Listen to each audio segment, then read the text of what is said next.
Hi, guys. Welcome to episode number 42 of the Soul Sanctuary podcast. Today, we're going to be talking about speaking up. Let me just get a few things on the screen. All right. How are you guys doing? It feels like it's been forever since I've done a podcast, simply because I'm not sure. Simply because life. So right now you guys have just me for the next few minutes. Ocean is trying her darndest to connect, and I would love to take this opportunity to chat with you guys. So the topic of speaking up, this is something that we're going to go dive really, really deep into in a few minutes. What do you guys think of immediately when you read the words speak up? Do you feel shame? Do you feel anxiety? Do you feel like, I would, but I blah, blah, blah? We come from societies that require communication in order to be a part of it, right? We have to communicate with each other. But when was the last time you were given the opportunity to speak up? When was the last time that happened? And I want you guys to kind of sit and think about this.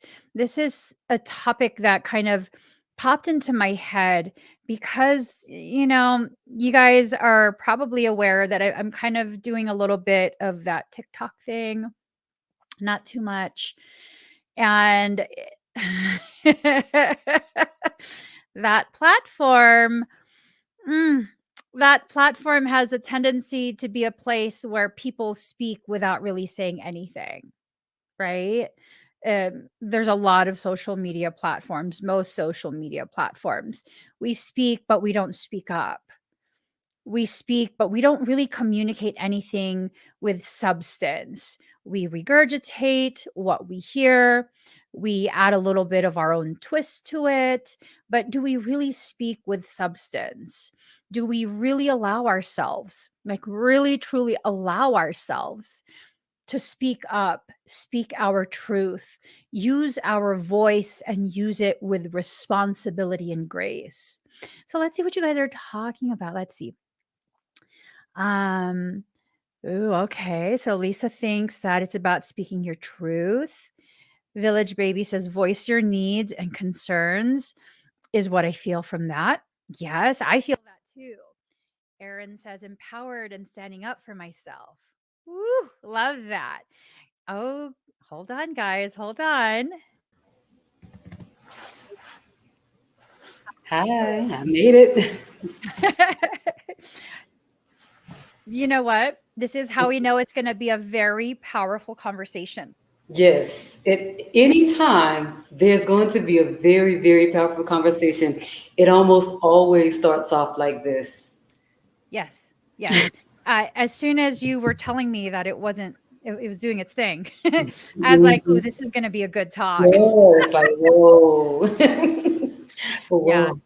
definitely. So I was talking with our community, kind of just about the concept of speak up. I asked them what they thought, what they felt reading those two words. I want to Mm. ask you, what do you think and feel when you hear the term speak up?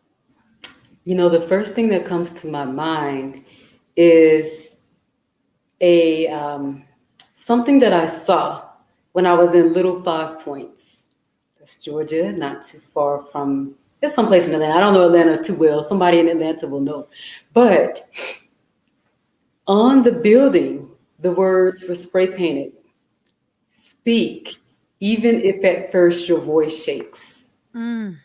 So that comes to my mind first and foremost, more than anything. Yeah. Was it Dr. Martin Luther King who said that? Even if your voice trembles, speak.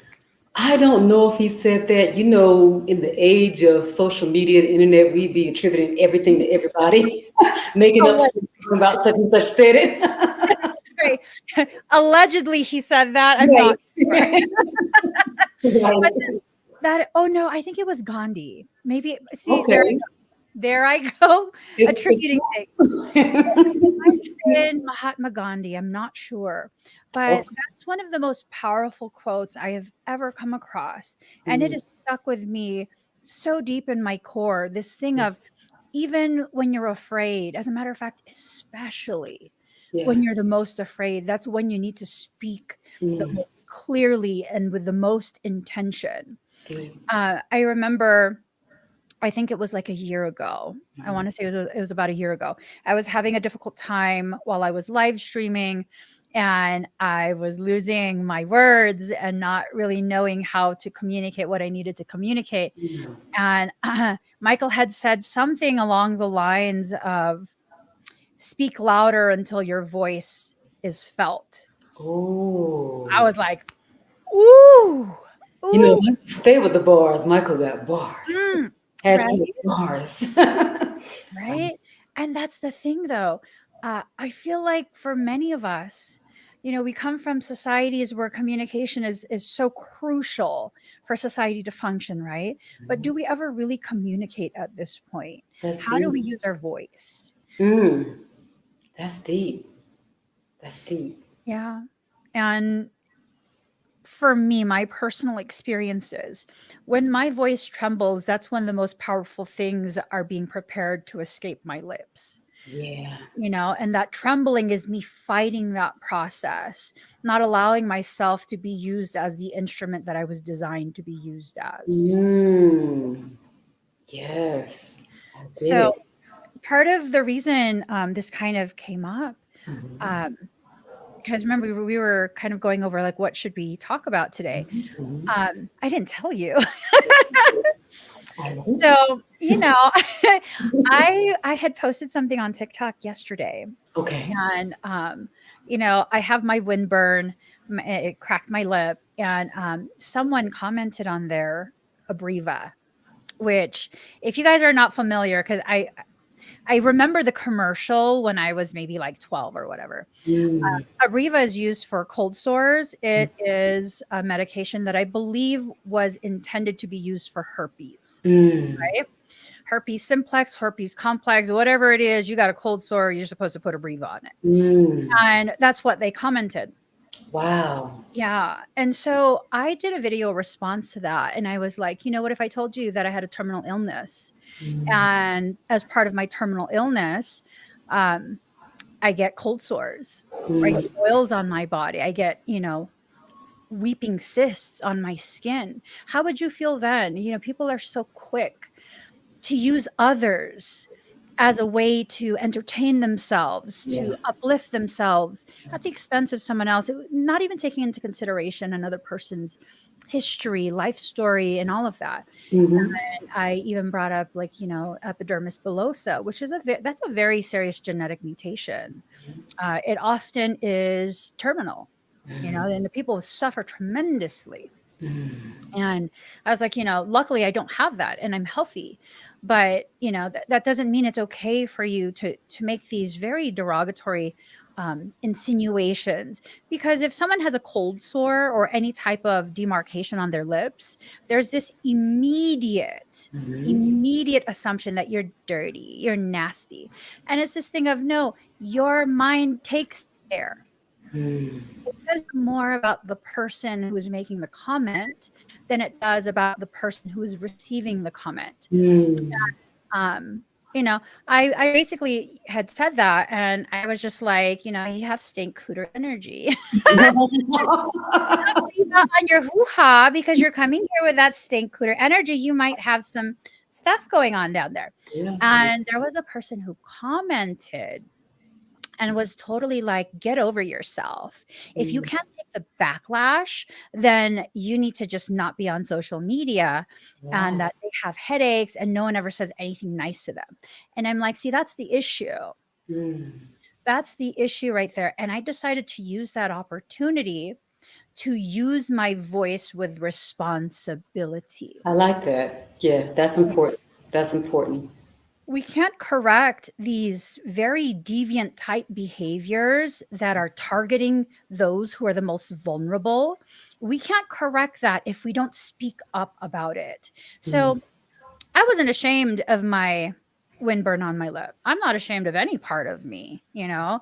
I have a mother's body. I have saggy boot. Like, I'm not ashamed of none of that. That's a part of me. mhm, And my thing was not to stand up for myself, but to normalize speaking up, be mm, the voice for the people who don't have the courage. And then so the comments of that video were people like, yes, I have herpes. And, people embarrass me about that. I'm like, you should never be embarrassed. That's a part of you. mm, That's something you don't need to stress about that. When you stress and you have herpes, it mm, causes flare-ups. That's not okay. mm, Don't make it worse for yourself by being ashamed. mm, And I had another person sharing their story about how when they went through chemo, they would get blisters on their lips, and there was mm. nothing they could do about it, and that they were made to feel very dirty, and it's horrible. It's so horrible. The It really state of the is. world at this point. And Yeah. it got to this point because nobody spoke up. Mhm. Whoa. And so that's what this conversation is really about. Um, you're very good at communication, effective communication, precise communication. Mm. What are some ways, in your opinion, can someone who doesn't have the courage to speak for themselves, especially on social media, what are some ways that you can think of where they can start to find their voice? Writing. I Mm, think writing can be a very, very great start. And writing can provide such a positive, creative outlet, especially when a person is extremely creative and there's all this creative energy and the person's not speaking. mm, Oh boy, energetically you think about blockages and everything, but I think writing can help a lot. Writing can help to start transmuting some of the energy and helping you to express yourself. Even if you're not speaking verbally, you're still using your voice. And then at some point, you might even speak verbally more. I mean, I take myself for example. It's not like I would just not say anything. But for me to be on the other side of the camera, on the other side of the screen, like really, I say this a lot. Had it not been for you, I wouldn't be doing that. But it's right. actually great. It's actually great. And sometimes you just never know. And I know you didn't ask about this, but your story yesterday about the TikTok and everything, um, it also makes me think of another level, right? Another layer, and it's how we treat one another, especially, I mean, at female to female, male to female, female to male, people to people, how we treat one another. And my thing is, if you really have a concern about someone, there's a way to express that. You know, you can private message the person. I mean, you may have a really good suggestion. Maybe somebody does have that. But to just do that and your intent is not to help. Your intent is trying to, I guess, get LOLs or, Mhm. make yourself feel better. That's not okay. It's immature and it's uncalled for. And I really feel like it's high time for us to do better by ourselves and by one another, you know? Yeah. I feel so strongly that when we speak up with intention, not just to be heard, not just to be the loudest, not just to get attention, but with intention, we have something to communicate. Mm-hmm. Uh, that holds people accountable Mm-hmm. to what they're doing. Yeah. And I said that in the video.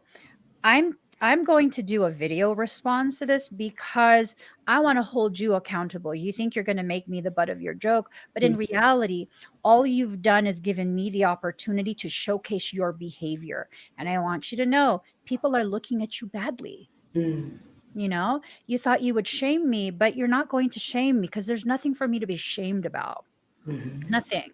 And I think a lot of conversations um, that take place, these are conversations that, you know, when people have this similar type of mindset of it's time for the world to change and they're putting the effort into it, these are conversations that typically only take place behind closed doors because these are conversations that are taboo. Mm-hmm. Why? Why can't we speak openly and use our voice to truly communicate? Mm-hmm. You know, why is it only that we can communicate when we're all agreeing on the same thing, and anyone who does not agree, everyone else will use their voice to shut that person down, you know? Oh, now that's a great layer you just mentioned. Yes. And I know that you know how that goes, being a Sigma female. I definitely know how that goes, but that doesn't mean that we should just shut down and shut up, right? Shut up and shut down. Yeah. And on the flip side of that, sometimes you'll come across people who will try and engage you in conversation, but in reality, everything you're saying is not being heard. It's simply being used as a speaking point that Mm-hmm. they are going to speak upon to further Mm-hmm. damage you in a few minutes. Mm-hmm. Might not be tomorrow, might not be later on that day, but yes, yes, indeed. At some Mhm. point, you will hear every single thing right back, Yeah, some people are really like that. Why do you think people are like that? What is the anatomy of that? Very narcissistic type behavior. That's rooted Mm, in some degree of narcissism, clinical narcissism at that. I'm mm, not a psychologist. I don't have a degree in psychology, but your girl can read. I mhm, have absolutely. comprehension skills, you know, and that's the thing is that people don't realize the degree of the narcissistic behavior that they have normalized as Mm-hmm. members of society. Mm-hmm. You I know, agree. if I wasn't so bold, I mean, the amount of people that would go out of their way to pick on me just to shut me down and shut me up. Oh my Mm-hmm. gosh. You know, they tried that. Mm-hmm. And then I let my mask fall. I mask quite a bit. I have ADHD and I have Asperger's. And so Mm-hmm. I mask quite a bit because I've learned people are uncomfortable when you're different. And girl, Especially strong, very exactly. uncomfortable. It's like Yeah. your skin is automatically taken as a threat to Mm, them, right? yes. Yes. Even if you haven't interacted with them, Mm-hmm. there are people who Absolutely. do this who are like that. Mm-hmm. The day that I finally had enough, I put my mask down. It didn't just fall. I took my mask off my face and I put it down. And I Oh, was like, all right, honey, you done did it now. hey. You know? So, and then it was this thing of, oh my gosh, Emmy has lost it. Yeah, I've lost my inhibition. Mm, I've mm, lost the stranglehold on my throat. mm. Now I Whoa. powerfully. Whoa. Can we Yeah. run it back? You know, here's the thing. So last week, right? Mm-hmm. And I think I couldn't post that video last week. I tried to post an old video from Facebook where I was speaking about spiritual journeys and spiritual narcissism. I Mm, tried many times. I remember I had told you, like, oh my gosh, I'm mm-hmm. just gonna give up. Mm-hmm. And that was one of the first times I actually spoke with power, Mm, allowing my power to be felt, not right. this, you know, kawaii type image of like, oh, I'm cutesy Emmy, I'm Asian girl, spiritual girl. Like, no, no. Now I'm going to speak and I'm going to speak openly. And I distinctly remember that day. I had just had something happen where there was a large group of people who were just hell bent on really taking me offline. And I know I had done nothing wrong. Okay. I mean, you know me personally, and I overanalyze everything that I do to make sure a little too much, right? I'm sure it gets annoying. But that's what I do. I like to hold myself accountable. Mm-hmm. Yeah. And I knew I had done nothing wrong. And so what one person had done was they had told their following, which they had a considerable following, to keep tabs on my videos. Yeah. And here's the thing, they forgot to unfriend me first, or maybe they left me friended so that they could see all of my posts in case I private some of them.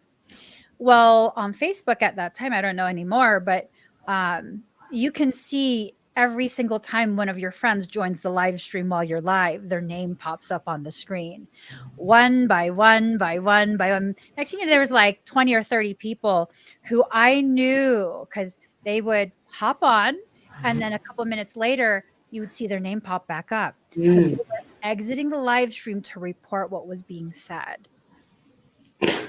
How old were these people? Just out of curiosity, how old were these people? I mean, were they like 10, 11 at the very most? At the very most, 15. I would still have a problem with a 15-year-old doing it. But how old were these people? 40s, 50s, 60s.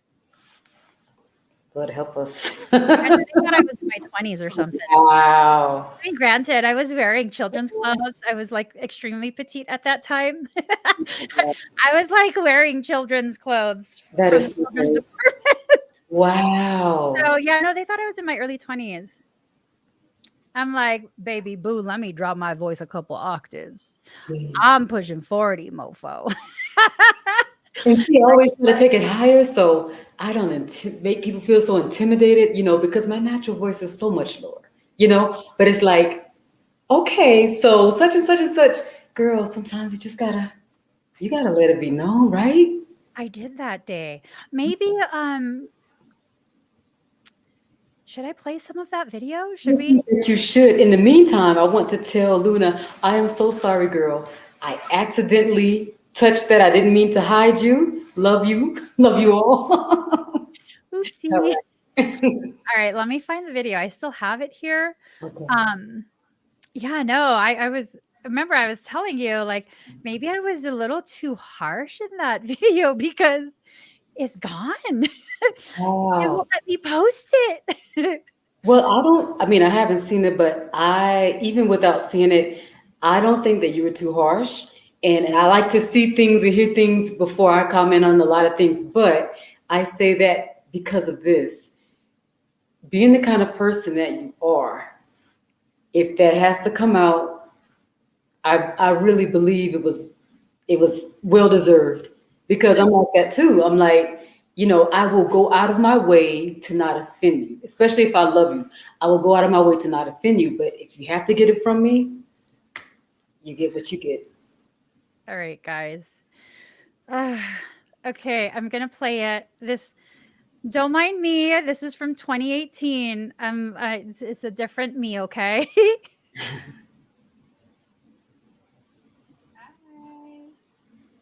Let me just go ahead and share this out.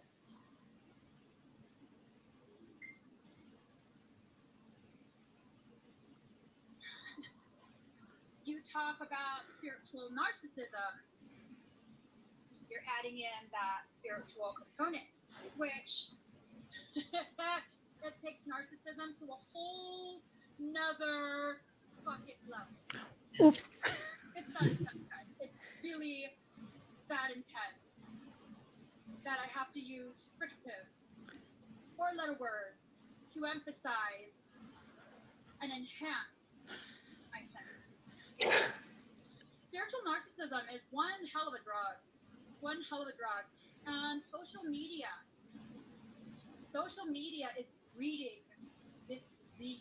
It's a disease. It's an energetic, parasitic born disease. And I'm kind of triggered because I saw something last night and, I'm not gonna name names. Oh, I'm not gonna name names because that's what a narcissist wants. The narcissist wants you to recognize them, so then they can go ahead and launch their victim attack. And I've witnessed this time and time and time and again with specific individuals. Oh my god, tribe! Someone's attacking me! Someone's attacking me! Rally, rally, save me!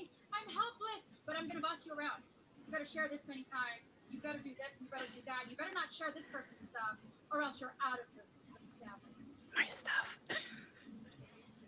Really? You call yourself a leader? Yet you do these things. You say that you're here on a spiritual mission, yet you subscribe to the very paradigm that those like us came here to abolish. And yet you place upon the very people who you call your tribe, your soul family, a sense of slavery, spiritual and financial. You have the nerve to play a victim.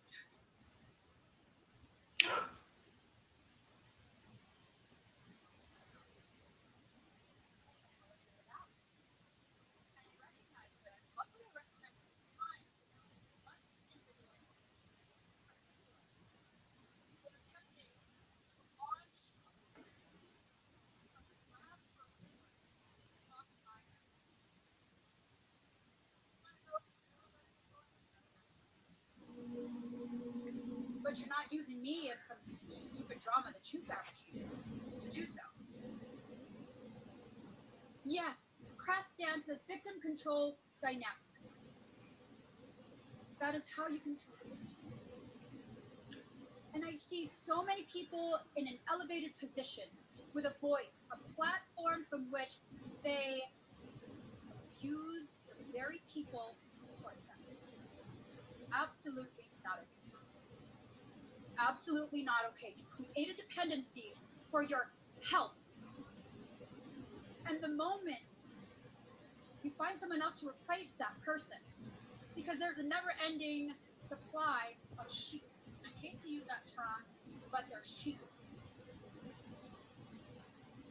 So you replace them. And let's be real here. These spiritual narcissists, they would sacrifice you with no hesitation. None. And they attempt to control every aspect, going so far as to monitor what you share. And someone made a note to me yesterday. They were publicly chastised. This is a large audience. They were publicly chastised for sharing someone else's stuff. Mind you, this person shared on her wall, her personal wall. And she was basically punished for sharing, guess what? My stuff. Because you parasitic son of a bitch can't stand the fact that I boomed that truth. Boom, bitches. When I boom my truth, your house of cards begins to crumble. And so heaven forbid any of your cult, I said it, cult, C-U-L-T, cult, any members of your cult be exposed to my truth, because my truth is all about sovereignty. You don't do anything I ask you to do. You do what your higher self asks you. No one else. So you guys, who are you following? Who are you allowing into your consciousness? It was at this point that I was absolutely like, they were livid. Because the kitty ears came off, they came off, right? Because I would wear kitty ears that were jewel encrusted. Mm-hmm. The kitty ears came off.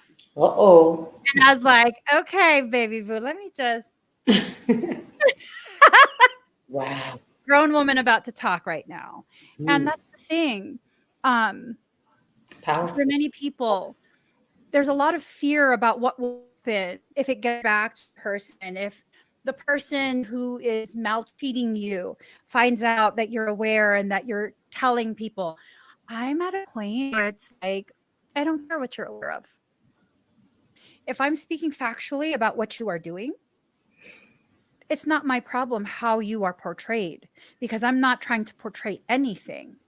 I am speaking my truth and what I have lived through because of you and your behaviors. Yeah. And there's a lot that happens when you enter into a space of fearlessness. I don't think fearlessness is this space of being absolutely devoid of fear. Yep. I think it's a space where fear has no control over you anymore. It's still there. You still feel it.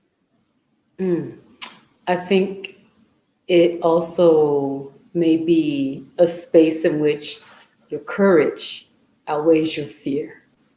Yes. Even though you feel that fear, you do it anyway. You say it anyway. You speak up anyway.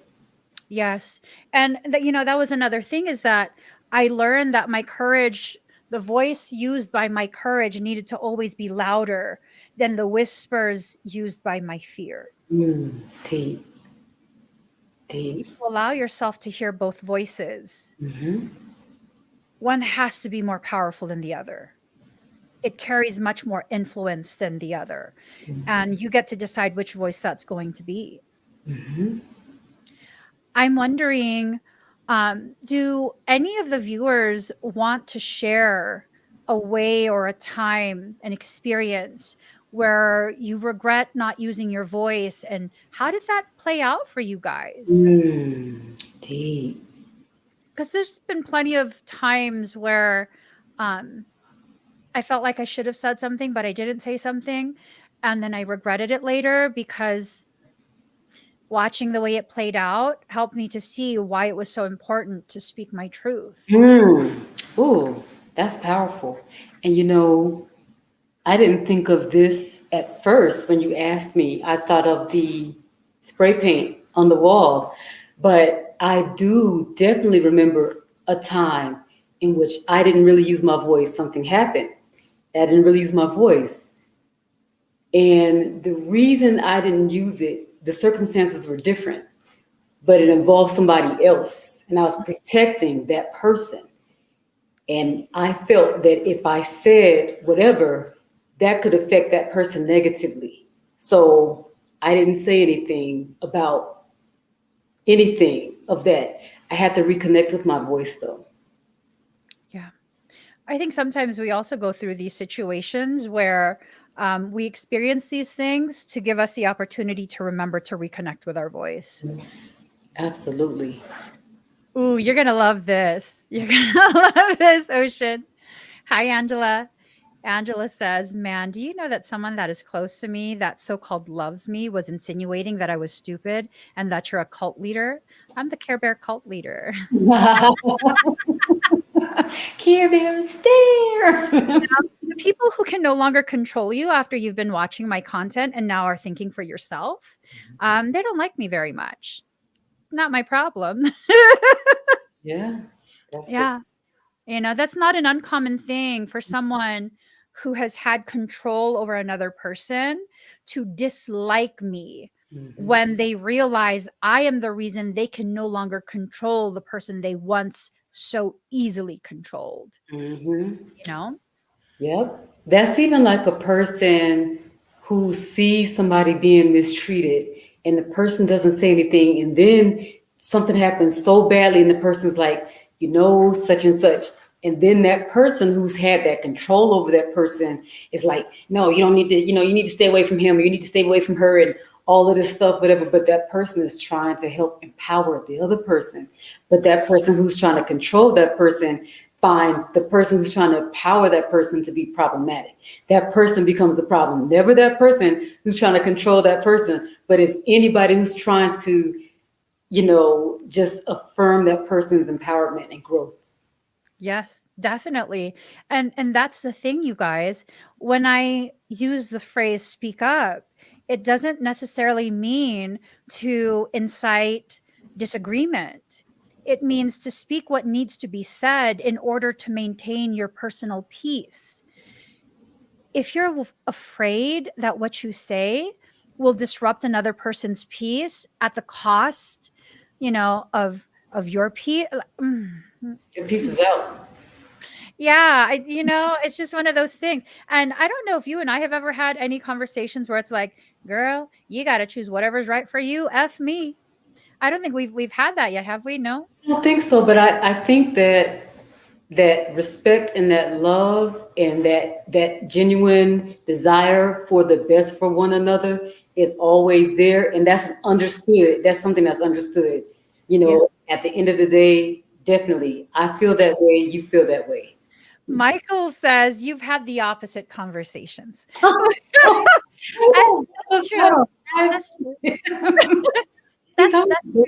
Yeah, he's not lying. He's not lying. We've Oh, never had the first type of conversation because we're always having these little squabbles of no, girl, it's your turn. No, it's we your turn. are. No, you need to take it first. We are. We don't have to bust us out, though. And that's a beautiful thing, though, to continuously know that whatever, I guess, for lack of a better way to say it, areas of contention between us, it's because I want to put your needs before my own. You want to put my needs before yours. We're both like, no. We both stubborn as hell, so. Y'all, I'm gonna bust us both out. We were trying to drive the distance to drop something off, work stuff. Oh. And this girl here, I was trying to go to her. She got in the car. She's like, nope, I'm meeting you halfway. And then we passed each other on the freeway, passed each other. And then we had to drive around some, like, I don't know what movie to compare that to. That Nothing little but town. trouble. Nothing but trouble. That movie right there. Anybody ever seen that movie? Nothing but trouble. I totally was like, where did she pull off to? Couldn't she just have stayed in her driveway? I'm like, nope. And that's it's funny, but at the same time, it was scary. Yeah, that one ended up being scary. It's like, ooh, child, I'm in the wrong neighborhood. I know. Oh my gosh. Ray and I, we were both like, this is like a place. We the wrong color, honey. All three of us, we the wrong color for this. That's true. Horrible. I'm like, you lost, Gail. I was like, we're not stopping for direction. Got my tires and everything. So, like, woo. But I mean, it's a really beautiful thing to be able to know that you would speak your mind and let me know when, because I do have a habit of crossing boundaries in a way that's loving. It helps me to regulate myself when you do that. You know what I mean? When you're like, nope, you already came over here. I'm at the very least meeting you. Just not that same. No, next time, you know what? Hey, next time, since you know that I'm not going to have you come all the way, that I know that you're not going to have me come all. We are going to agree upon specified distance. We are going to agree. We're going to do some research and make sure that halfway point is safe and okay. A modern gas station with lights. Like a lot of lights. And, yes. But, it's just one of those things where communication can help you to understand where someone's heart is. Absolutely. Right? Yeah. That's a very beautiful thing. It's a very comforting thing to know that you match the same level of intensity of my stubbornness. Mm-hmm. I just be like, these two. Yeah. Yes. He's like, that night, he totally was like, she's going to pass us up. You two better just quit. And I was like, what? No. That's hilarious. Oh, gosh. He's like, what did I tell you? She's back there. She's back there. Yep. Yeah, we were going by mile marker. Yes. Oh my gosh. Let's see what else they're saying. Renee says, so many times, too many times that hearing this today, I feel a fire rising up. Yes, yes, absolutely, absolutely. Ooh, this right here. Angela says, I always felt this person was jealous hearted towards me. Mm. Yeah. The same person who doesn't want you empowered. Right? It's the same person. I love when Kitty Claw sharpens her claws and it's like, we're not a cult. We're equals here. We are not a cult. I don't know about you, but we are equals here. And Yes. she's right though. Yeah. She's right. There's no cult here because my main thing is to ensure that you understand you are actually my equal. There's no necessity for hierarchy and all of that. Mm. So she says, I haven't spoken my truth. It's not allowed. It allowed the narcissistic people to control what other think about me and believe about me. Yeah, Mm. Yeah. I've Wow. noticed that too. Not about you, but when I don't um, do what needs to be done and say what needs to be said, Mm. it really emboldens the people who had you corrected them at the start. They wouldn't have continued talking. Mm. Yeah. There we go. Queen of Hearts says, my ex had issues with you. He was a narcissistic T word. I always played you on speaker. Oh man. That's one way to do it. That's definitely one way to do it. Mm. Woo! You guys notice that in the comments, this is very interesting. Sheeman Renee says, the narcissist that I was involved in hated your voice. Your voice set me free. Ah, Mm. Wow. Irritating the demons, girl. Irritating the demons. yep, absolutely. Yeah. It's one of those things where unfortunately they can't control me and so they don't like me. And what I say goes against everything that they have worked so hard to program you to believe. And so they even more don't like me. Hmm. Um, and whatever else we can add to that, it's still none of my concern because it's not me. I Basically. know I'm not the issue. Hmm. Hmm. And these people will try and convince you that you're the issue, that your communication is the issue, that what you Everything said, about how you said. Mhm. everything. The list is really endless. Like Yeah. every single thing. Everything. The way what you talk, the way you say it, how you dress, Hmm. make others feel bad because you're doing too much. No. I'm being me. I'm being me. I'm in my own lane, but not everybody likes that. My most favorite thing to say when someone tells me I'm being too much, I tell them that I'm sorry you're not enough. It is what it is, right? It is what it is.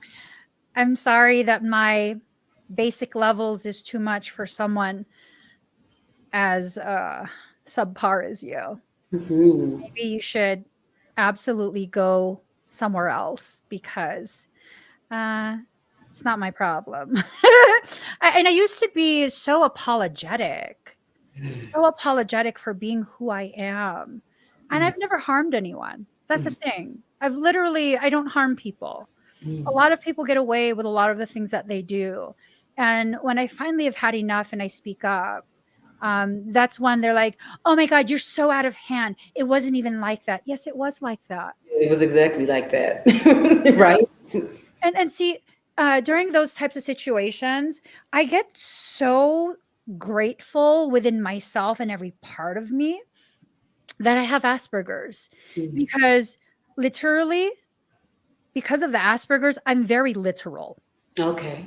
I'm very, very literal. Like Mhm. I've learned how to joke around as part of my masking, Mhm. but I'm a very literal person. Mhm. And Okay. so when I say that that's how it was, that's literally how it was. Mhm. Literally. There's no embellishments there. Yeah. And a lot of people who have treated me poorly, they will claim that I embellish things because in their mind, that's what I deserved. It wasn't that bad. Mm. It's never that bad when it's not them. Right. Yeah, it's Right. never that bad when it's not them. Lisa says, like I said yesterday, a female was trying to tell me a story. My intuition screaming something is off with the story. I spoke up and she's mad AF that I won't just take her side. Why would you need to take her side? Mm. You know, why would you need to take her side? Mm.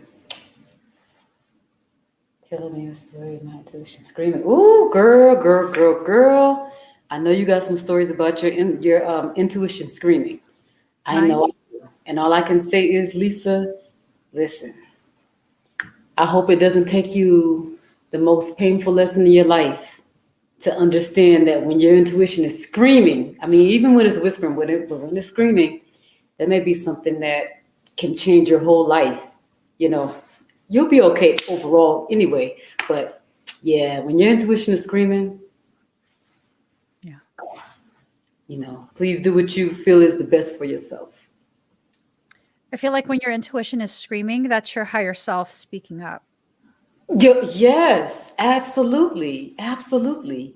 Yep, absolutely. I tell you one thing though, that was one of the most painful lessons in my life, and I Mm. will never ever do it again. Ever. And I don't say ever and never about too many things in life. I don't really speak in terms of absolutes. I try to keep away from speaking in terms of, but I guarantee you, never ever again. And like Emmy just said, it's your higher self speaking up. Yes. Yeah, absolutely. Jamie says, I prefer to speak with my actions because I feel secure doing that. I feel scared when I try to use my words. Mm. I wonder if you feel scared when you try to use your words because your words are even more powerful and more secure than the actions. Mm. And you're still in a process of learning how to embrace the truth of how powerful you actually are, Jamie. Mm. You know, as one of the things that I had to learn. It took me many years to learn that, where I was more of an action oriented individual because action gets results. And I was afraid to speak up. I was afraid to use my voice. I was afraid to communicate my needs and my very, very difficult feelings about what was happening, what I was witnessing, what was being done, all these different things. And it turns out my voice is as powerful as my actions, maybe more so. Right. Yeah. Yeah. I think for many of us, we're afraid of the sound of our own voice because someone early in our life realized how powerful we were and they decided to, you know, try and temper that and control it by shutting us up. Oh yeah. I agree. I agree. Even if they didn't mean to, Right. still the end result was still the end result. But yeah. And a lot of times people do mean to, especially when they can see something in a child, like something so powerful, it goes against their plans. Yeah. Maria says, my narc chased away all my friends. He was afraid that they will teach me to be me. Very childish, but that's one of their tactics to isolate you. Yep, Mm-hmm. Yeah. absolutely. Oh, my mom's a narc, so exhausting to have no emotional support or empathy. So, one of the things that I've learned is that regardless of the label that someone has in your life, when you've determined that they are a type of toxicity that cannot be corrected, rebalanced, or whatever it is, something that you cannot cohabitate with, then you need to put all your effort into separating yourself from that environment. I They agree. can still be your family. You can still love them silently from afar. But unless you're going to make your health your priority, you will never be healthy enough to just get up and walk away. Mm. Ooh, that's powerful.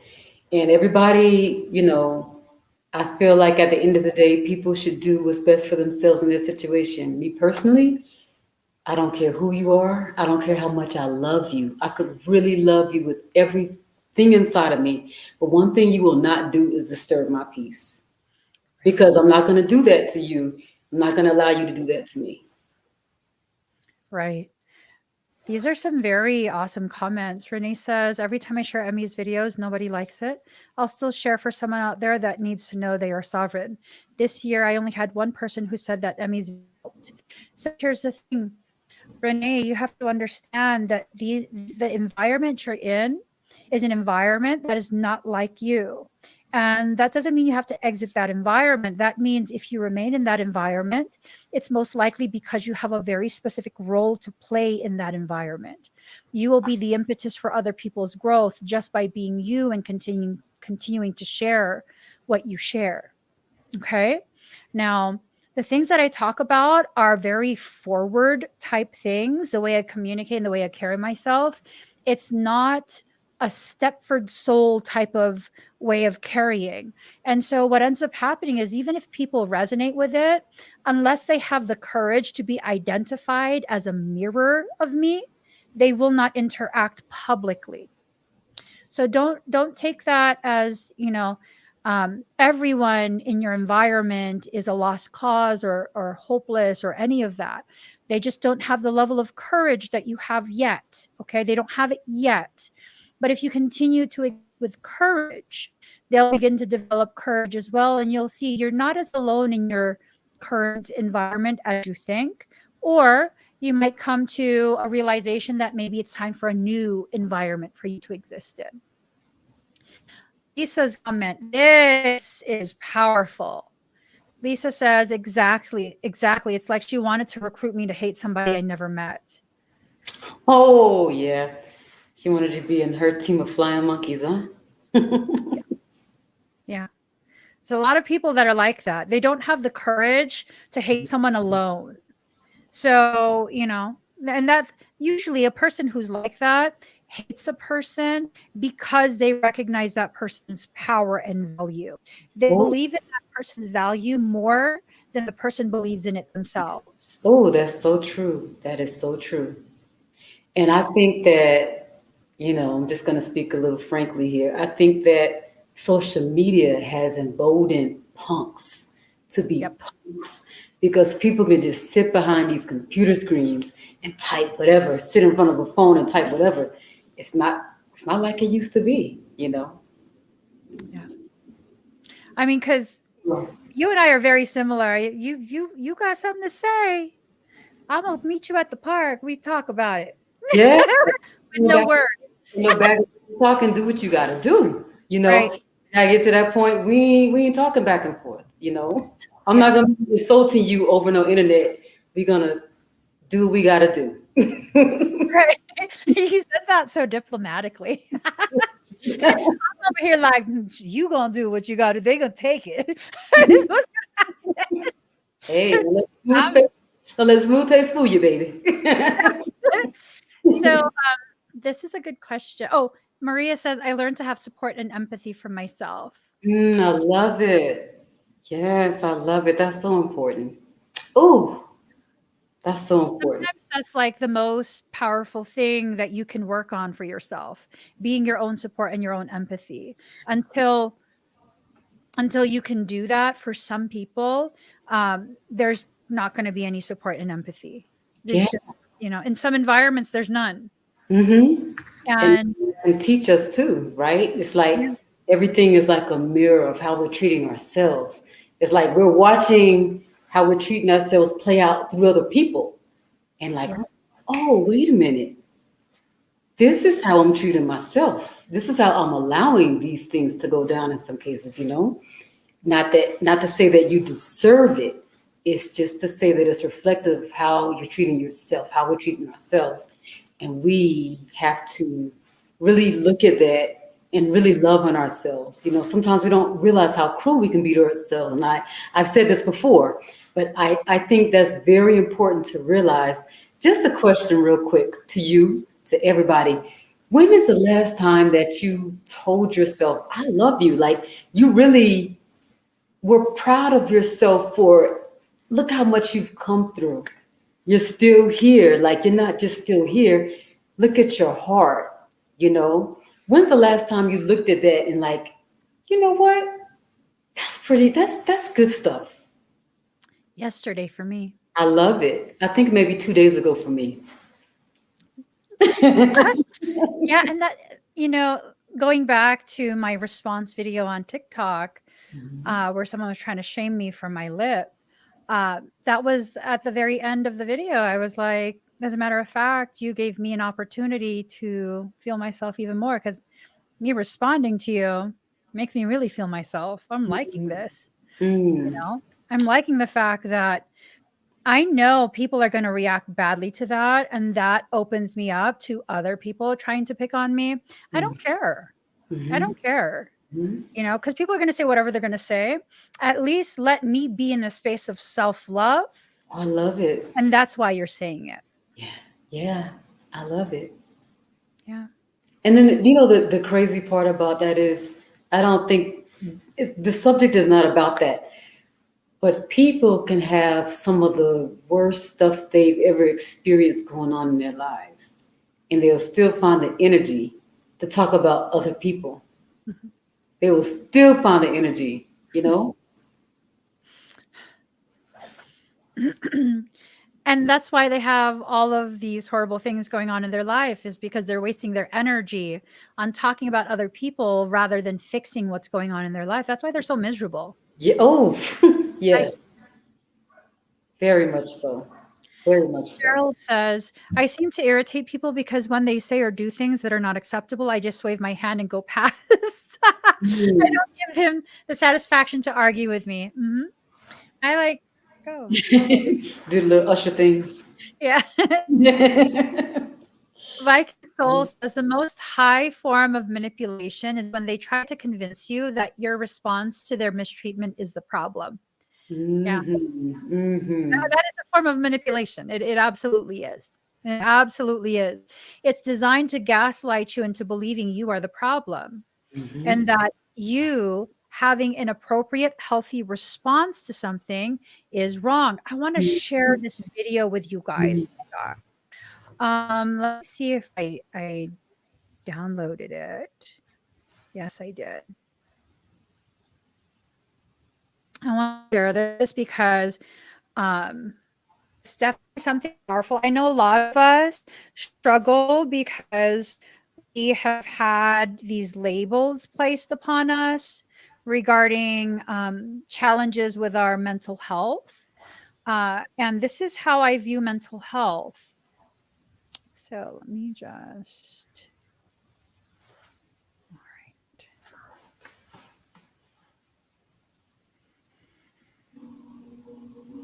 I need you to hear this. Do you feel like is there such a thing as a chemical imbalance in some people? When they say, oh, I have a depression, it's a disease, or bipolar, or I have this mental health disease, or I have a chemical imbalance, I was treated with this, don't try to say I don't, because this is who I am. Do some people have that? This is a neuroscientist. That's a result of the narrative of I have a chemical imbalance, my depression is from chemical imbalance, is a narrative that is the only explanation that people are given. They're not given an alternate reaction, an alternate narrative. So the most important thing is that anyone listening to this podcast, I want to validate your depression, your anxiety, your grief, your despair, your PTSD, whatever label you've given. I want to validate that that doesn't need to be validated with a disease label. You're not diseased, you're not a broken brain. Your brain isn't defective. You are going through something. So you aren't something, you aren't that, you're going through something. You're experiencing something. You're experiencing something, and you're experiencing it cope in the only way that you could cope in that moment. So it created this adverse response because it was an adverse situation and you were just trying to cope. So what you have to do is go through a process of embracing and processing and conceptualizing. So the important thing here is to recognize that chemical imbalance isn't the cause of your despair. The cause of your despair is what you've gone through and what you're going through. And learning how to, and not knowing how to manage it and how to deal with those thoughts and how to crazy, those flashbacks and the trauma of the flashbacks and going back into those situations of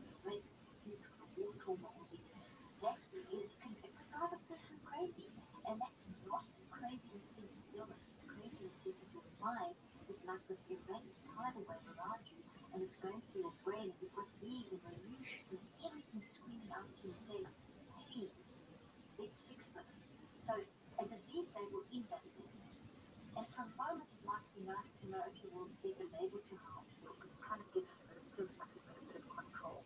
So initially that gives you comfort, but don't see yourself as that. It's better to say, I'm experiencing post-traumatic stress issues because of what I've been through versus I am PTSD or I have the sickness of PTSD. It's better to say I'm experiencing symptoms of bipolar, these intense swings because of my whole story, than saying I have bipolar, I have keep balance. Mhm. It's too many of us who have begun identifying as the wound rather than using the awareness of the wound as kind of a little bit of a roadmap to figure out how to begin healing that wound. It's hard if you're going to identify as the very thing you're trying to eradicate. It's very, very hard. Now, if you allow yourself to do what needs to be done, this comment right here, logic over the grip on my freedom. I'm so free thanks to you. You help me remember my light and my sovereignty. You experience a depth of personal freedom that maybe you haven't had in years, or maybe you've never had your entire life. It requires you identifying as something more than just a survivor of the circumstance you're living in. It requires so much more than just that. Catherine says, this is the first time in my life I'm no longer under the control of any narcissist. Mm. Granted, still hear their words as my own, but it's progress. Ooh, that's so powerful. Yeah, it is. It is. Ooh, Proud of everybody too. Goodness, I love it. oh gosh. Tears are pouring in. Queen of Hearts says, I know there are many people that watch you quietly. I've witnessed so many more beginning to come forward. It's beautiful because we love and encourage everyone, even those who are silent. I love us. I do as well. Good I stuff. do as well. And you guys, I know there are quite a few of you who have been with me for years and you've literally never commented. Mm. And just know I am waiting, just eagerly waiting for the day when you find the courage to finally comment.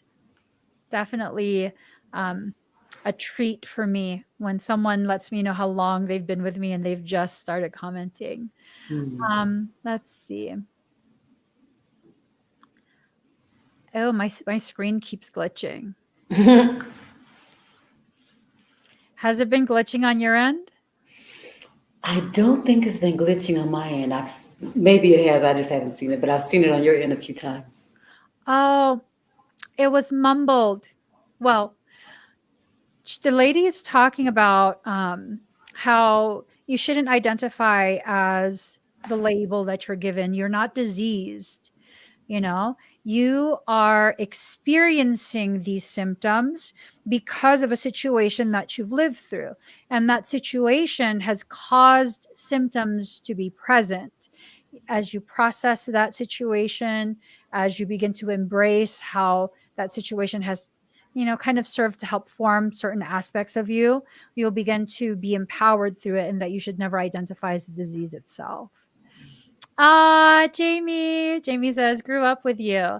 I know you've been with me for quite some time. You were pretty young when you first found me. How did you find me, by the way? I'm super curious, super duper curious.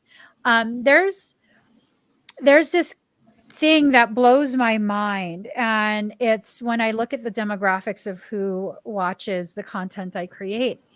And we span from toddlers to the most treasured mature person that I am aware of that watches at the time was 97. Wow. I was like, what? Oh my God. Yeah. Yeah. It's beautiful. It's beautiful because as someone like me who's always felt and thought that the words that I speak carry no value, many of us feel that way, right? We feel like what we have to say carries no value. I have no college degree. I have no certifications. I have nothing that would traditionally cause me to be valued or elevated by other people in society. And so all of these very commonly held beliefs help to justify my once upon a time belief that my words meant nothing, Mm. right? But really, you don't get a say in how your words are received. Mm. That's You deep. do get a say in the way you communicate it. You get a say in what you choose to share.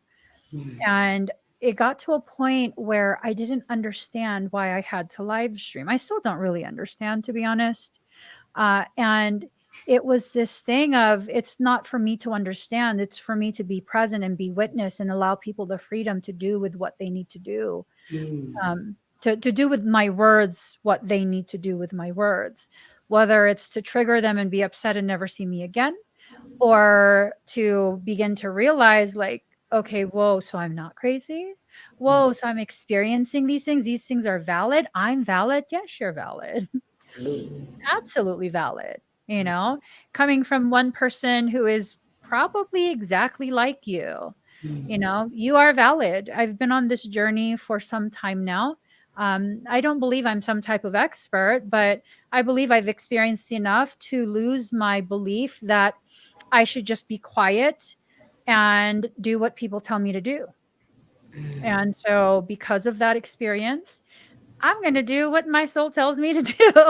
Mhm. You know, it's no more this thing of, I can't say that because, you know, people are not going to understand and blah blah blah, and it's like, no, I have to believe that you have the capacity and the desire to learn something if you don't know what it is. Mm.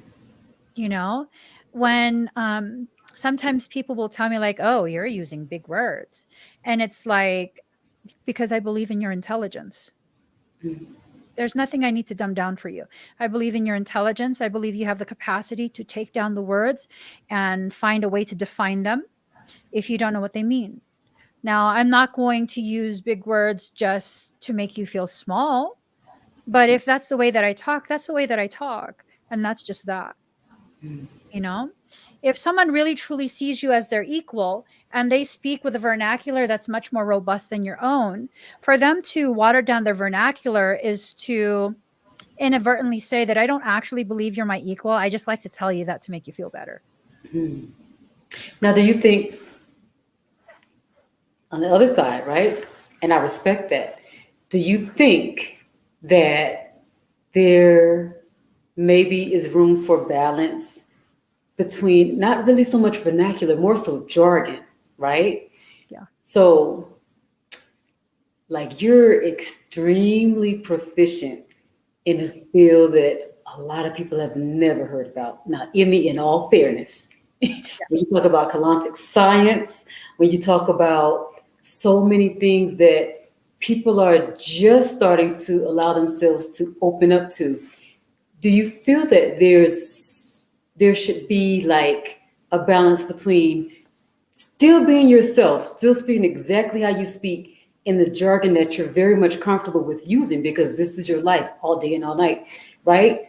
And still helping people get like an introductory level to the very much sophisticated, energetically, scientific, all of these, concepts that you're speaking of. What do you think about that? Absolutely. So for me personally, there's a difference between casual conversation, which was what I was referencing earlier, versus me teaching content. If Yeah. I'm teaching content, I absolutely make it a point to make sure that if I'm going to use a word that's not commonly used, a word that, you know, is a work word, I will define that as soon as I say the word. So if I'm going to talk about, like, yes, today we're going to talk about the morphogenetic template. The Mhm. morphogenetic template is a grid. It's an energetic grid within your auric field, your Mhm. energy field, that allows for your individuated identity, which is you, to anchor into this body. And Mhm. then I'll continue with what I'm teaching. There are those though who don't even want me to use the words, even if I'm going to explain it. At which point it's like, well, Yeah, that's way different. And yeah, guys, there's a difference. Like, I want to say this too, because I will sometimes say, okay, explain it to me. Like if we're on a podcast, I will say, explain it to me like I'm a third grader, or explain it to me like I'm a first grader, because I think that it's important for things to be broken down. We're not in the classroom. That's really different. Guys, in the classroom, she's going to say it, and then the literature that defines everything she's talking about. So it's completely different. Some people will get a little intimidated, like, I could never learn the terminology and everything for K33CP. It's completely different when you're taking classes, because she's going to explain it, but she's also going to have every single thing that you need to know about the theory and the terms right there. Everything is right there. I just want to say that. No, it is super important for people to know that my personal belief on Keylontic sciences, these are words that just sound unfamiliar, but I promise you, if you take the words away and you look at the concept, you will realize these are things that you have been considering and thinking is your imagination for much of your life. It's for much of your life. It's just a matter of getting comfortable being exposed to basically a new language. It's a new language. It's like, you know, when you start school, you have to learn the math terms. And the reason you have to learn the math terms is if you're going to take it even further, you know, then you need to be able to very succinctly use a specific word to describe a very complex process, because that's not going to be efficient to teach a class. However, if we're talking about casual conversation, you know, I know people who would even take what I answer when you ask me in podcasts, like, explain it to me like I'm a third grader. And I love it when you ask me that, because then it really encourages my brain to find another way to communicate it without using the terminology I use for work, right? I really do love that. Skill too. That takes skill. Yeah, and the thing is, some people still don't like that I communicate that way, at which point it's like, that's not my problem. You're gonna have to be just fine.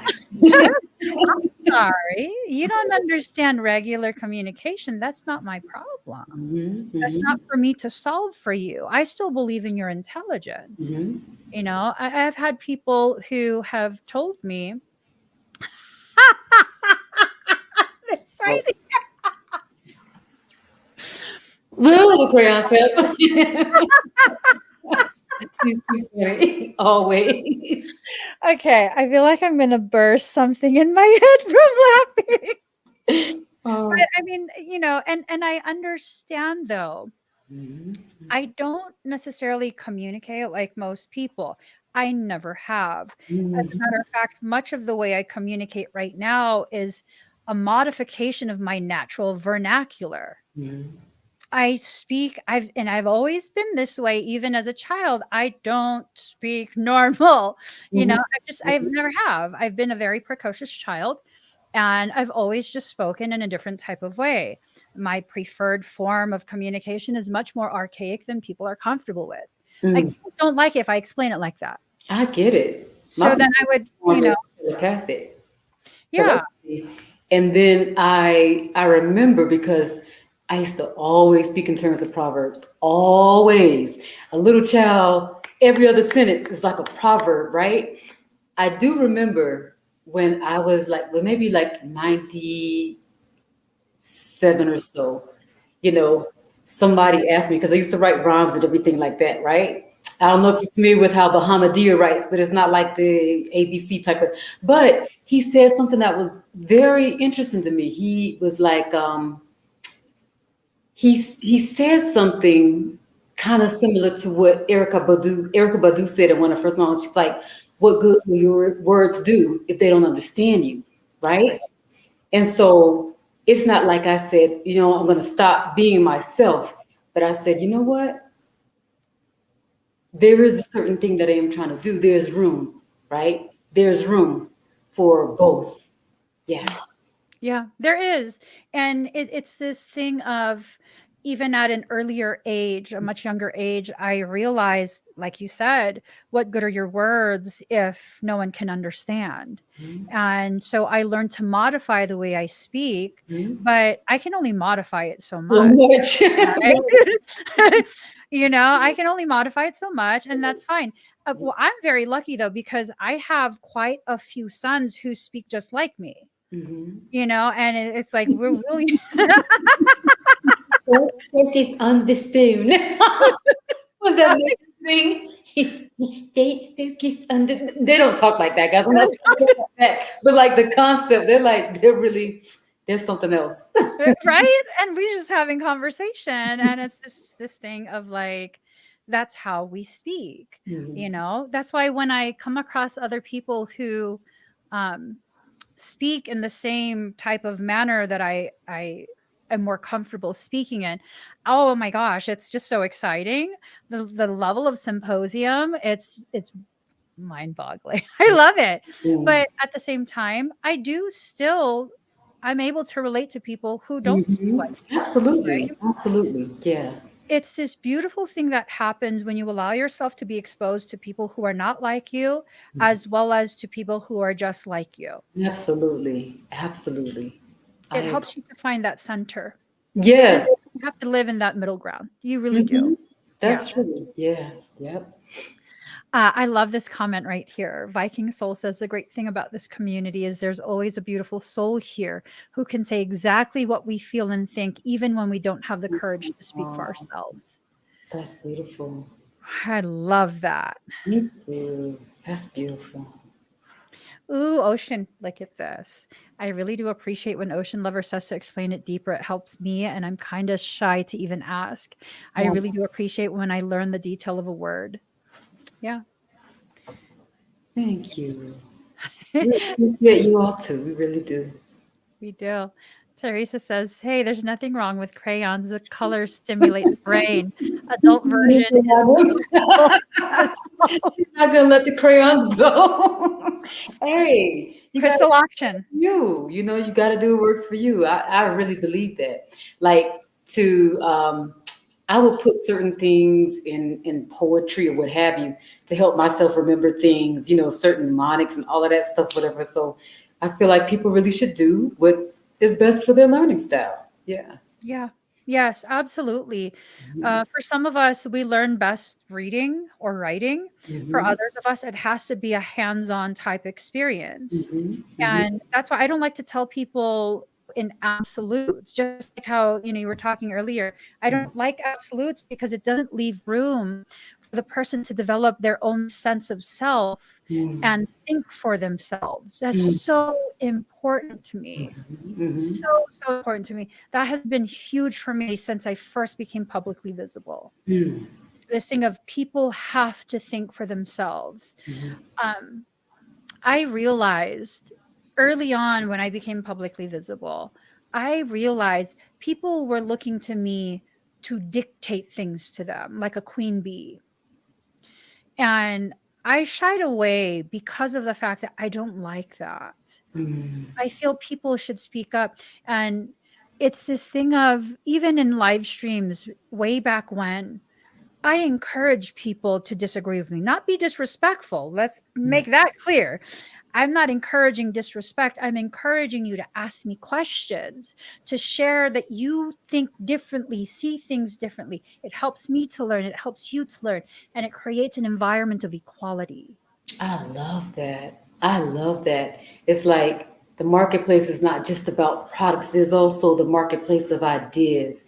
And that can help to keep us, keep our minds open, keep us expanding. Now, I came up and it was like, you know, this particular figure that was very important to me would have this you either with me or against me type of thing.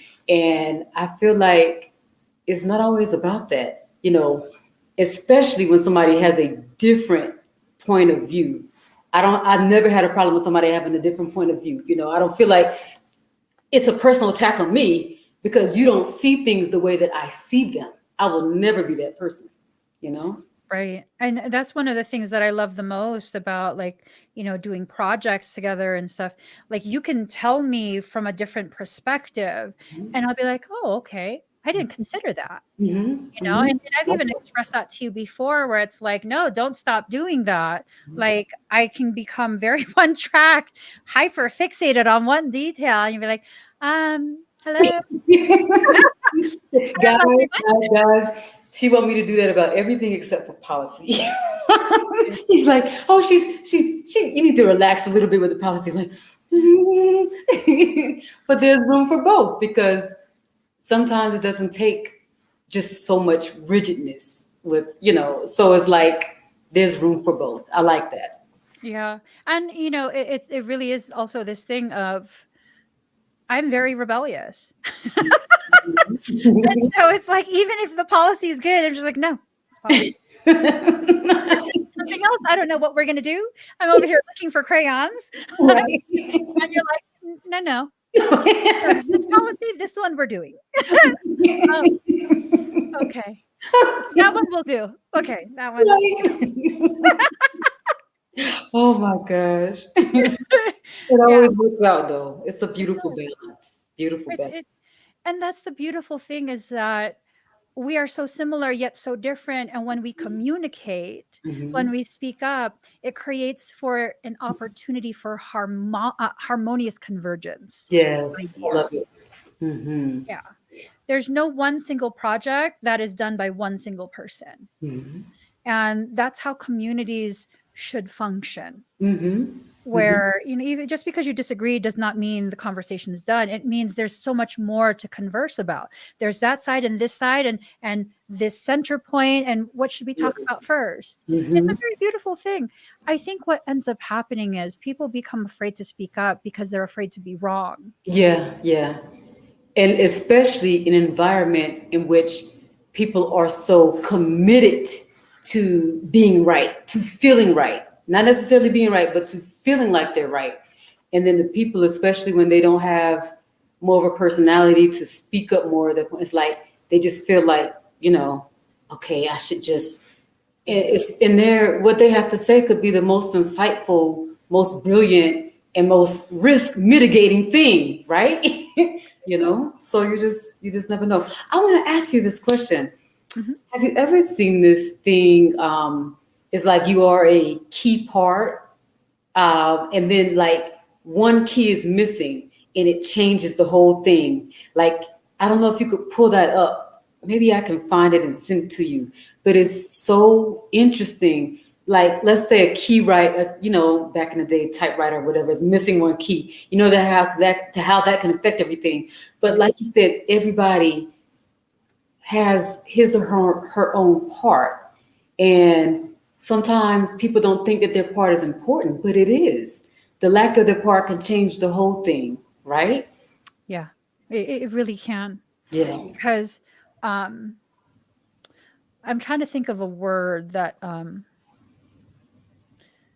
Michael and I had this conversation years ago, and he gave me a specific word that meant that I couldn't do something.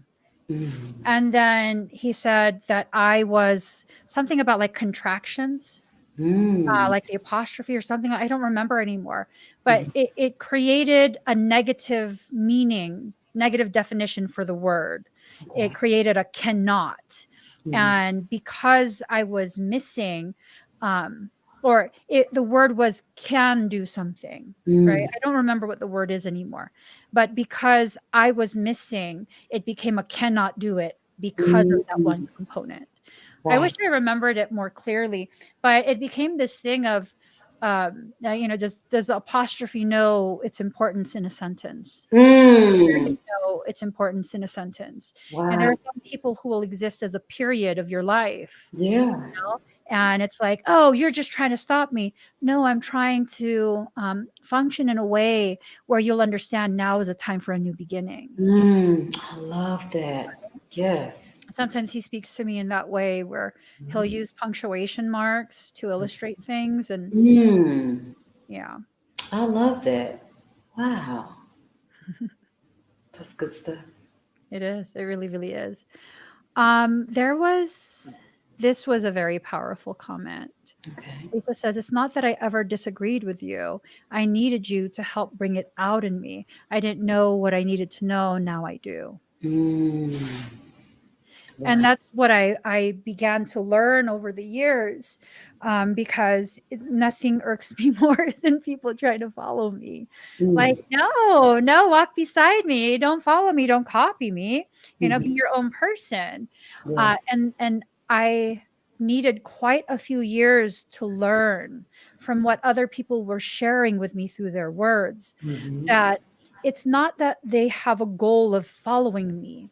It's that they're just learning how to walk. And so they're walking Mm, behind me that's to better deep. understand the mechanics of what we're doing. Yeah. And given enough I time, love that. yeah, they'll develop the confidence to walk beside me. Oh, I love it. I love it. Yeah. Definitely can't be walking behind me too long because I don't like people stepping on the back of my shoes. Very irritating. And I don't like people doing all that tapping me. Oh gosh, I want to punch this girl. So, guys, I'm sorry. I remember being in class one time. This girl that used to sit behind me would just, she just, try to, like maybe one, two. On the third time, I'm like, can you not tap me? Oh, I didn't have to punch her. That's all it took. But yeah. um, Kavi has a awesome comment. Pretty sure this whole group rebellious. Yeah. It's true. Probably. Miss Melissa's vernaculars vary. Definitions are necessary to get to the understanding of what is being asked for or trying to be conveyed. Get to an agreement. Mm, Yeah. I like it. I like it a lot. I thought she was doing a Depeche Mode song. Words are very unnecessary. They can only do harm. All I ever wanted. But yeah, words carry such a power. They can create connections or destroy them. Mm-hmm. And if you're not Yeah. careful with the way you use your words, Mm-hmm. you can be the one destroying the connection with your own self, Mm-hmm. right? When you give other people's words more power over you than your own, that's definitely going to be an issue. Mm-hmm. It's going to be a major issue. If you allow it to go on for too long, you become very accustomed to other people dictating to you who you are and how to live. Mm-hmm. Do you want to take any questions? Do you guys have any questions? Yeah. We love y'all's questions. Any questions you guys have? Oh, you know what? There were some comments that I earmarked. Billy says, expression, which has been a struggle, been shy most of my life. Speaking was hard because too much truth or said the wrong way or not the right volume was met with shame or punishment as a kid. Yeah. Yeah.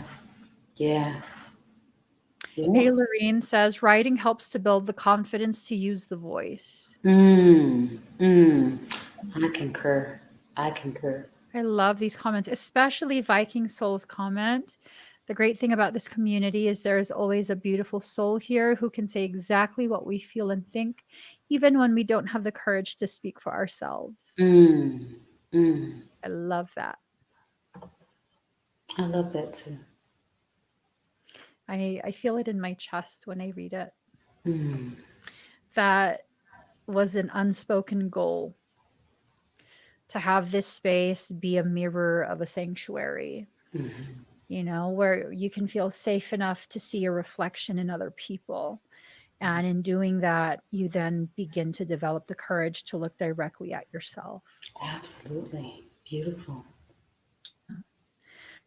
Farrell says, I agree, Ocean. I don't do or say something to get their approval or agreement. I prefer to solace in how I see myself. Focus. Is it focus? I prefer to focus in how I see myself. Definitely. Yeah. Yeah. I think when we can find the courage to hold ourselves accountable for the things that we need to say and the things that we didn't have the courage to say, and to see how the way we feel about these opportunities are I'm sorry, guys, there's some sort of bug. There's a bug. There's a bug. um, there. I think that if we find the courage to hold ourselves accountable about the things we didn't have the courage to say or the things that we said and shouldn't have said, we can begin to really understand the power of our words over our environment. It's a difficult thing to have peace if you can't even face yourself. You get this visual of sitting beside a pond, and every time the water becomes too still, you can see your reflection and it scares you. So you continue to throw rocks into the water, disturb the surface of the water, right? And I think for many of us, our words serve as the rocks that we use to disturb the surface of the water. We're afraid to see something. If you've lost your fear, then you'll lose the muzzle that you've placed upon yourself. Very deep. Lisa says that tongue is mightier than the sword, and the mental wounds last a lot longer. Yeah. Gosh, this was a profound chat. Absolutely. This was a very, very profound chat. And it's been a very eye-opening for me, a very eye-opening experience seeing some of your guys' comments. I don't typically look for validation outside of myself, but I absolutely cherish the validation I do receive when you volunteer it. I really do. Because then it helps me to better understand some of the gravity of the work that I do and the things that I say that I might not ever really consider. Because again, I just do what I do, and I'm not looking for validation or understanding. So, it's when I say something in one ear out the other for me, you know? So when you guys share these things with me and how I've affected you, you're not stroking my ego. You're helping my ego to kind of be quieted down and placed back in its proper place. Because my ego functions the opposite of other people's. When my ego flares, I don't think I'm bigger and badder and more important than everyone else. It actually shrinks me down. And it's not that I have a lack of confidence in myself. I understand what I can handle. I can handle a lot, but there is plenty of opportunities for me to have a very distorted view of the importance of the work that I do. Because again, this is my norm. So if it's your norm, it's not that important, right? It's like if you're normally someone who is extremely flexible, you're like contortionist level flexible. That's your norm. It's no big deal. Someone who's very stiff, see you contort your body. That's a huge deal. Like, oh my God, how did you do that? To you, it's your norm, right? So my norm is is this. I don't know anything else. And when you guys share other things, it really encourages me and empowers me to learn more and to grow more. So thank all of you for always giving me the opportunity to learn more and grow more right along with you. Ocean, is there anything that you want to say before we go? Oh yes, there are a couple of things I want to say. First, I was almost about to forget to ask, are there any products and or services that can help one to heal their relationship with their voice, reconnect with their voice, anything like that? You offer any type of energetic services, mentorships? We know that you live stream on a regular basis, and that definitely can help a person as we see all these beautiful comments here. But in addition to that, is there anything else that you offer that can help a person to speak up or rediscover his or her voice?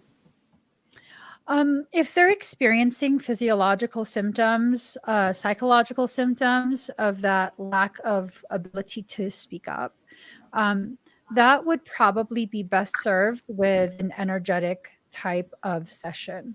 Mentorship is always a really good one. Extended mentorship is perfect for someone who's been struggling with communication because you do have the opportunity to see me quite a few times. You can also choose activations for the throat chakra, chakra workup. Those are really good things because typically the throat chakra will be somewhat blocked up or have some sort of like structural insufficiency.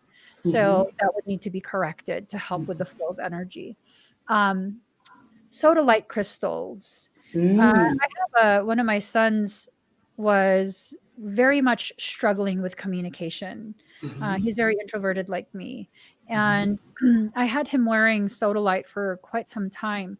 And I mean, he has no problem communicating now. Now he's just the sarcasm. He's hilarious. He's absolutely hilarious now. Sodalite, I believe I have sodalite towers. I'll have some today during the live stream as well. Those would be good to keep, your workplace.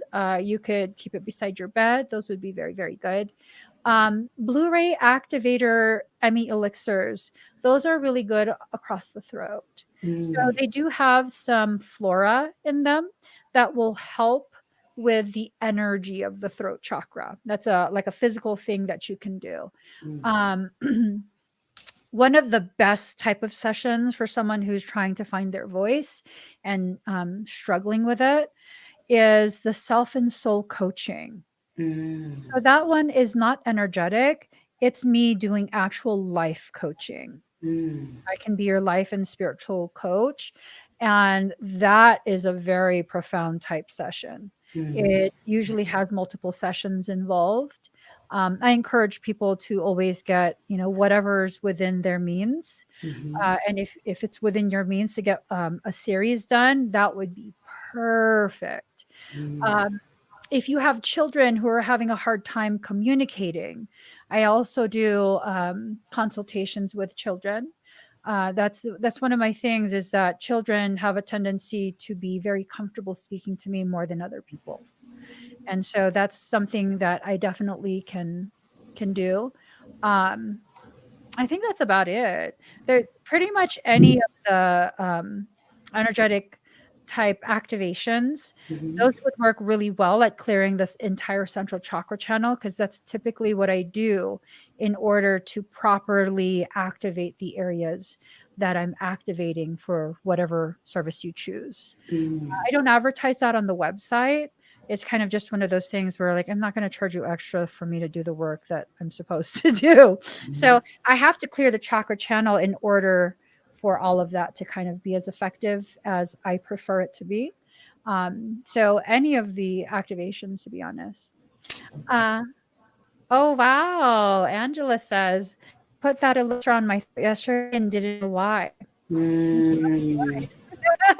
Wow. Yeah. Let me ask you this too. Do you think that first, no, I have to. So you just had is 60% off of your sessions. Is that still going on, or did we miss that one? You know what? I'm not sure, but I believe if the 66% off is not on anymore. Wow. Yeah, I was 66. I know my husband's like, what? I was like, That's it's a nice great. number though. Wow.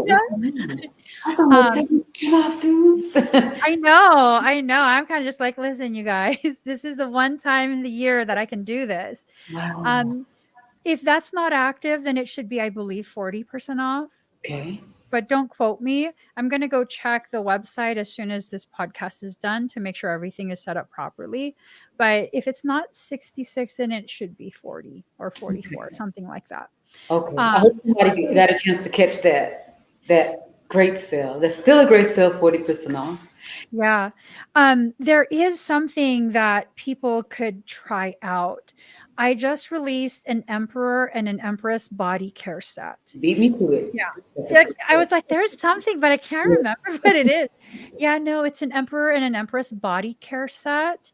And with that, it's a bath soak, and there's also a bath oil.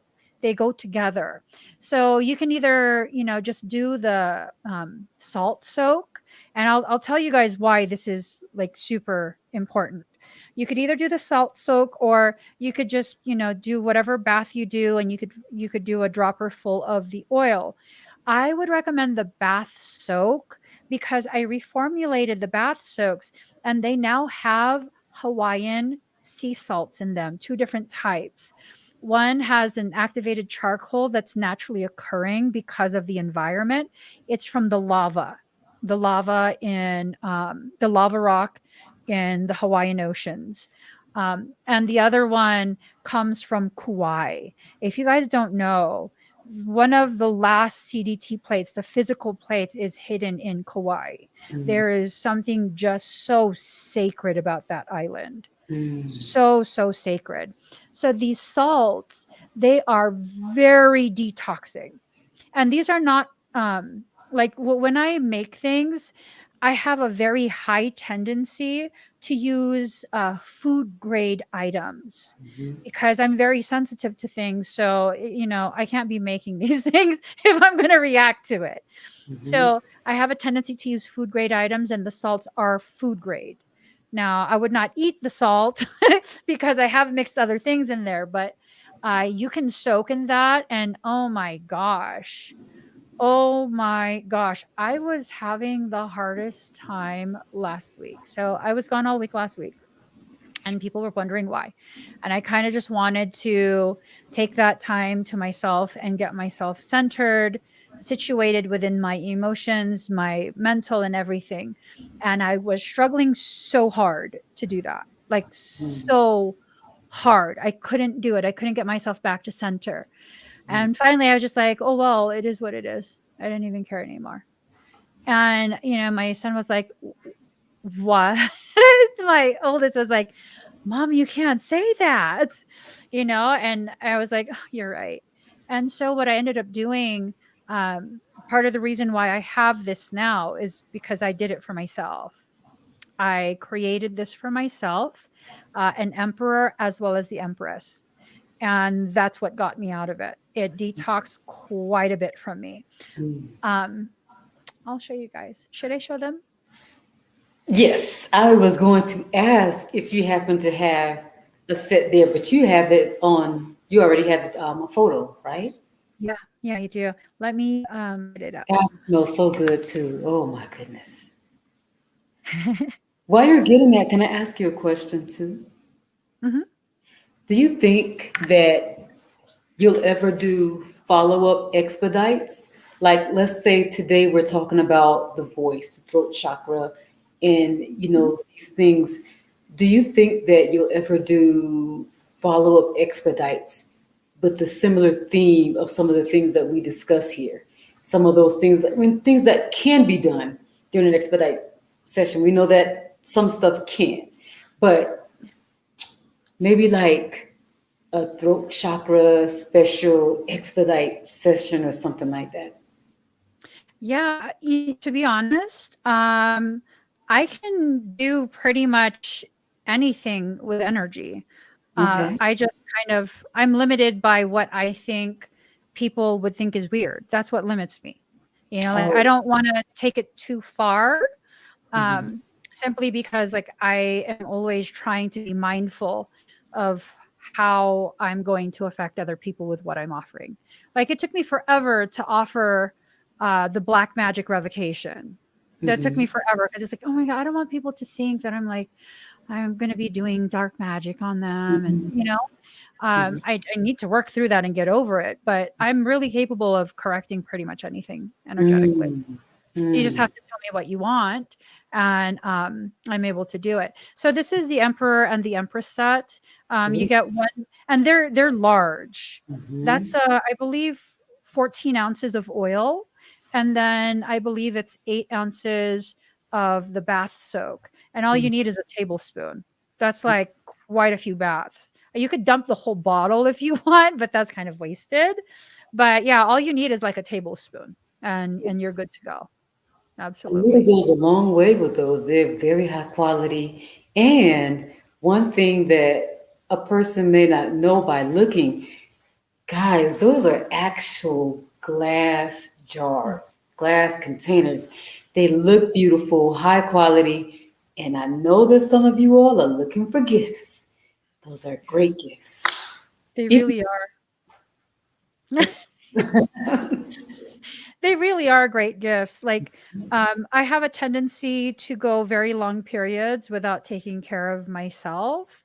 And whenever I know I've taken it too far, I usually do one of my soaks. Mhm. If you guys are not aware, salt and oil. is extremely easy for me personally to program. Mm. And these are not just something that smell good. They're not just something that contains flora or salt or ingredients that are detoxing and healthy for you. These are also programmed by me. Mm. So, it carries with it so many different layers and levels of assisting you through your process. Mm. Love Yeah. it. Love it. Yeah, the two salts that I used, let me find it real quick. So, let's see. One does have the charcoal from the lava. It's lava sea salt, and the other one from Kauai, um, it's harvested from Pacific waters using traditional methods of solar evaporation, which allows the crystals to form when it's mixed with a Hawaiian volcanic clay. Mm. It's processed naturally by hand and is one of the most sought after natural salts in the world. The salt ponds on the western side of the Hawaiian island of Kauai are an ancient harvesting place for this red salt. Um, it's ideal for so many different things because of its nutritional value, and it helps healthy cell fluid balance. It contains vital minerals to improve your health and general disposition. I could make it in a soap. I've made soaps before. Um, I could I could make it in a soap. Most people don't know this because I have again, you guys, I'm telling you, I have so much inhibition in me. It's ridiculous. So I have for some clients privately made soaps for them. They continued to have parasitic issues. And so I made the soaps just so that they could cleanse themselves energetically, spiritually, as well as physically daily. So they would actually shower with these soaps. And with the soaps, I'm using my hands to create the soap. They're not pre-bought. I'm actually making them. And so I'm charging the soaps, not just with the floras, but also with my energy. So I've had quite a few clients be very, very, very pleased with the results of that. And of course, they smell really good because I like things that smell good. Yes, absolutely. That's a wonderful, wonderful, wonderful idea.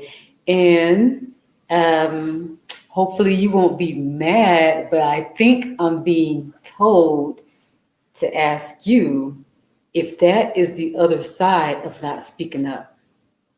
If that is a form of not speaking up, Michael, go get your girl. Don't have her come from me because that I'm just passing the message. I thought you were going to say something about, is that the result of you not sending messages that Michael said to send? No, it's not. It's not. Okay. Well, yeah, there's a lot of things that I don't say, so it creates a lot of molecular compaction acceleration. What that means is, um, when your code becomes compacted, it gets squished and distorted. It's the equivalent of you trying to load a high resolution file onto a platform that's not capable of hosting that. Mm. So I guess the best example is when you send a video from an Android to an iPhone or an iPhone to an Android. It's Mhm. this moving pixeled mess, right? It's like Right. that's an example of molecular compaction. Mm. When you confine this energy that's trying to escape through communication, what will end up happening is you will accelerate that molecular compaction. Y'all, I have a damaged thyroid because of this. Okay. It's time. Mhm. Maybe you can start with the soul sanctuary. And I'm not into telling grown folks what to do, you or anybody else, but I'm feeling prompted to tell you. Like, I'm just like, if I don't say it, it's going to be, it's right here, and I've got to say it. It's time. And maybe this is why we had this whole discussion today. It's time. For what exactly? It's time. Time, game time? Girl, I don't like games like that. But it's time for you to tell the world more of what you do. And maybe it's for you to start with the soul sanctuary. Like after the party, there's the after party. Maybe even a session can be offered, like, and you can start with them because everybody is loved in the community, definitely. The soul sanctuary is like we get really deep, guys. We go really deep in there. And I think that you're comfortable saying certain things there that you may not be comfortable saying so much here. Girl, it's all right. Calm down, girl. Chill out. I feel throbbing in my forehead.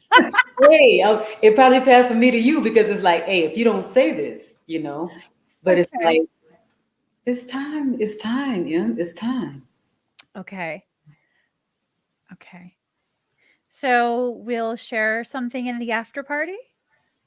Oh, Is that what you mean?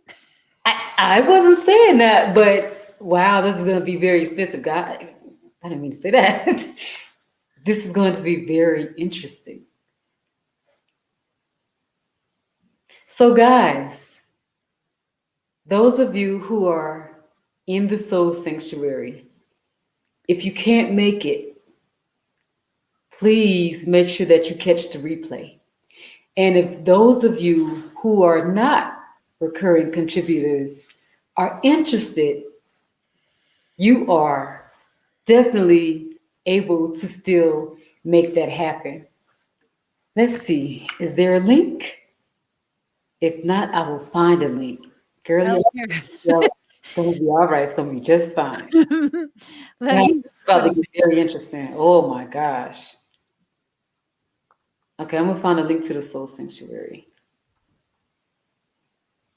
This is gonna be very, very interesting. Can anybody feel that? I know it's not just me.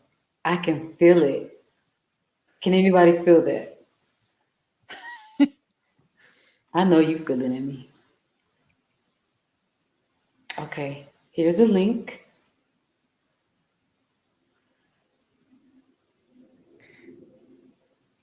Oh, she beat me. Yay. Okay, so she beat me. I just put it there, but it's got the hyperlink and whoa, this is powerful. Whoa. Mm. Do you feel that opening? There's like a grand opening.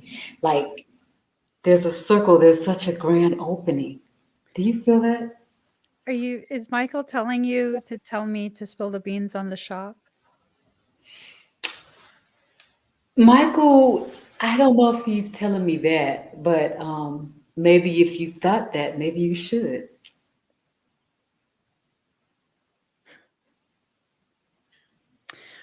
So clearly, I have to work my throat chakra.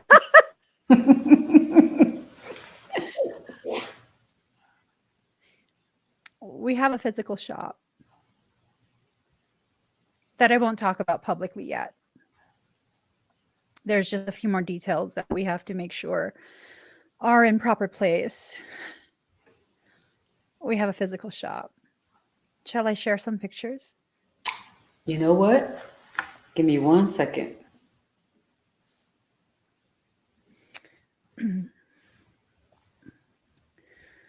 So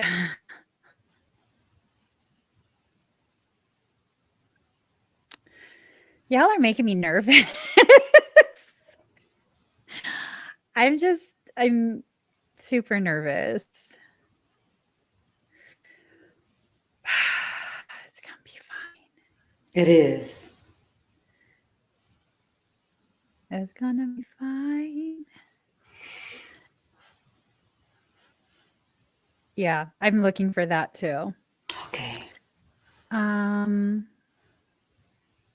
let me just find the images.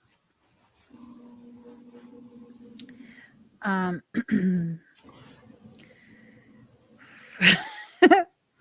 okay. I just gotta. I'm sorry, guys. We were not planning on sharing this. Well, at least I wasn't. Hey, That Michael was has another interesting. plan. Let me just.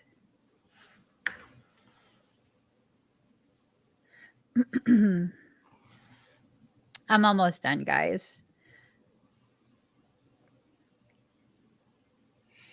Guys, this after party is going to be something special. Oh my gosh. Were any of you there when we had a follow up to the past life discussion? Oh man. You guys, this is about to, I'm reminded of that. I don't know what's going to happen, but I know it's going to be whoa, whoa. Girl. Whew. This is just I just want to take out I'm trying to crop out a few things that um sorry.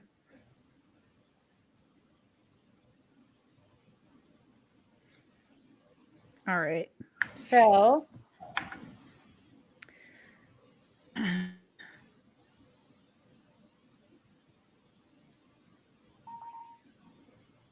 okay.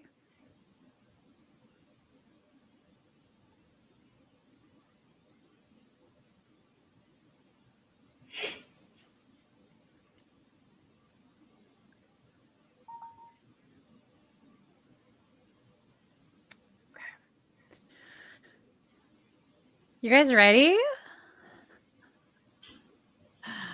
Oh Lord. Here it goes. Um oh wait. Wait. Hold on. Okay. Here's one.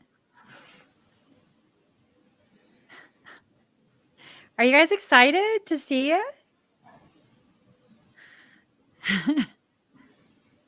Here. I'll just show them one.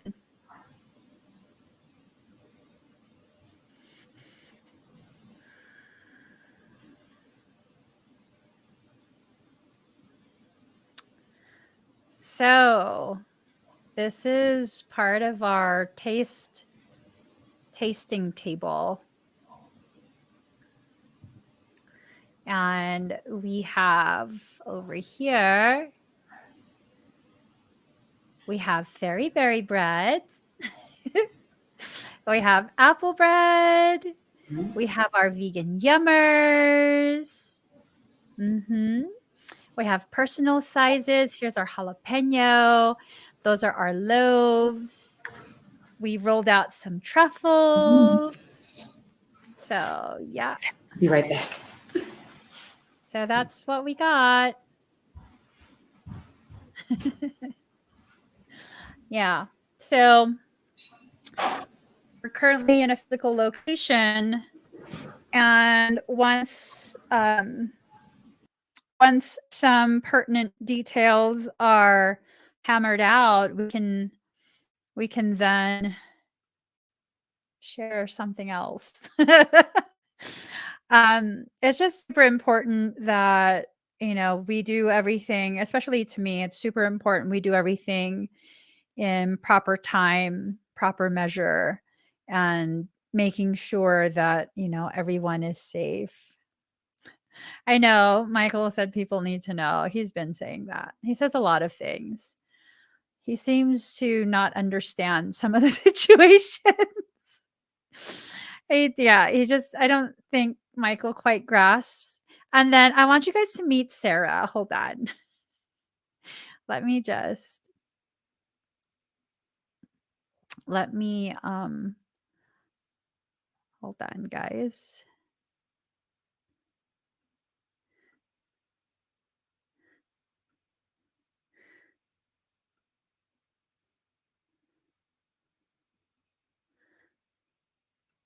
I just need to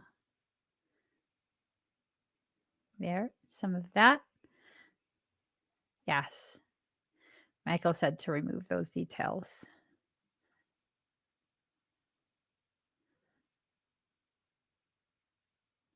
Hold on. We're almost there, guys. Almost there. All right.